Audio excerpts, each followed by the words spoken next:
What a wild day in the Premier League. Fans walked into stadiums expecting routine matches, but they walked out shaking their heads, clutching their scarves, and buzzing about the chaos they had just witnessed. Brighton against Tottenham, Wolves against Leeds, West Ham against Crystal Palace. 3 matches, 3 different stories, but the same conclusion: football never fails to deliver the unexpected.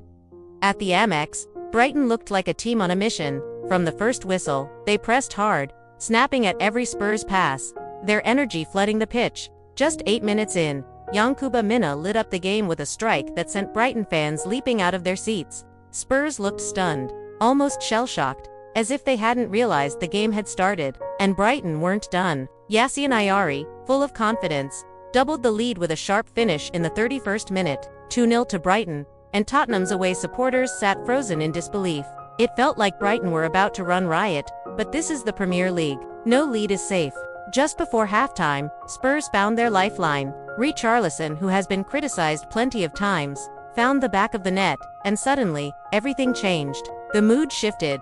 Tottenham, once flat, now smelled blood. Brighton, once flying, suddenly felt the nerves creeping in. The second half became a storm of tension. Brighton tried to protect their advantage, but Spurs kept pushing, wave after wave of attacks. The minutes ticked away. Brighton hung on. The crowd bit their nails. Then came the 82nd minute. A cross whipped in, panic in the Brighton box, and Jan-Paul Van Heck, in the wrong place at the wrong time, diverted the ball into his own net. From joy to despair in a heartbeat, Tottenham fans erupted. Brighton's players fell to the turf.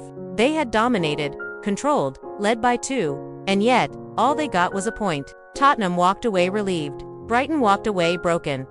And while that drama unfolded, chaos brewed at Molineux. Wolves, desperate for a first win of the season, began brightly. Ladislav Krejci struck early, and the home crowd exploded with joy. Was this finally the turning point? Wolves fans had been waiting for something, anything, to believe in. For a moment, they dared to dream. But football can be cruel. Leeds United, who had been struggling to score, suddenly woke up, and when they did, they tore Wolves apart.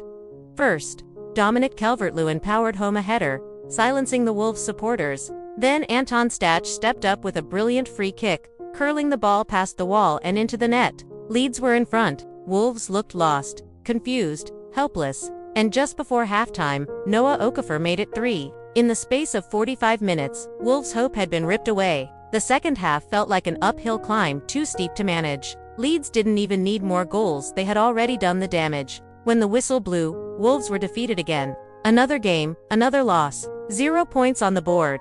The table looking uglier by the week. Their fans asked the same painful question: where is this going to end? Leeds, though, left with smiles, relief, and maybe a spark of momentum they had been craving.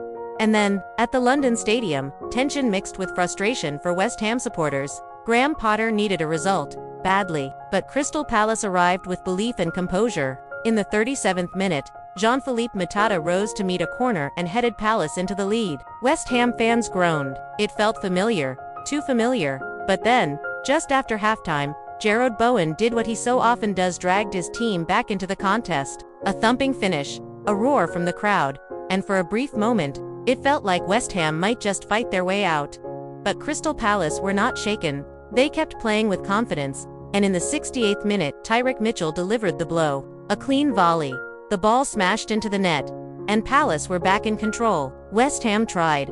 They pushed, but every attack fizzled. And when the final whistle came, boos rang out from the stands. Potter stood on the touchline, face tight with frustration, knowing the questions would only get louder. For Palace, it was another solid step forward, unbeaten again, showing resilience and quality. For West Ham, it was more misery, more doubt, and more anger from their supporters. 3 games, 3 very different stories, but all of them telling us the same thing: the Premier League is brutal. Tottenham escaped, but only just, and questions remain about whether they can truly challenge with such inconsistency. Brighton will feel sick, having thrown away what should have been a famous win. Leeds breathes new life into their season with goals flying in at last, while Wolves sank deeper into crisis, fans staring at the table in disbelief. And West Ham, their season feels like it's collapsing before it's even properly begun. While Crystal Palace, quietly, are proving to be one of the toughest sides to face right now. It was a day that showed every emotion football has to offer: joy, despair, relief, anger, heartbreak, and hope. For some, the journey continues with new belief. For others, it's back to the drawing board, searching desperately for answers. And for us, the fans, it was another reminder of why this game is the greatest drama on earth.